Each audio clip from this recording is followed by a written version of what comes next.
വീട്ടിലേക്ക് വന്ന് കയറുമ്പോൾ തുടങ്ങുന്ന വഴക്കും പ്രശ്നം എന്തുകൊണ്ടാണ് അങ്ങനെയൊക്കെ സംഭവിക്കുന്നത്? ചില കാര്യങ്ങൾ ശ്രദ്ധിച്ചാൽ അതൊക്കെ ഒന്ന് മാറ്റിയെടുക്കാം കേട്ടോ.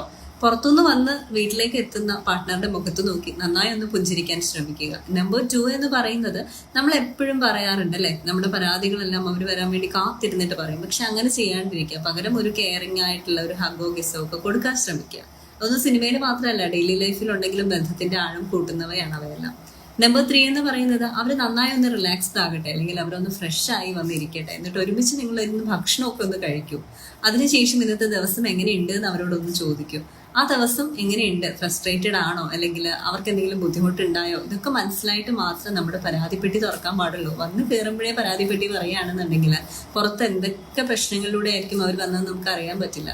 ഡിസ്പ്ലേസ്മെന്റ് ഉണ്ടല്ലേ, നമ്മൾ അവിടെ ദേഷ്യം കാണിക്കില്ല, ഇവിടെ വന്ന് കാണിക്കാനായിട്ടിരിക്കും. അതിനുള്ള കാരണം ഉണ്ടാക്കി കൊടുക്കാണ്ടിരിക്കുക. You deserve a positive life. Let's transfer to inspire.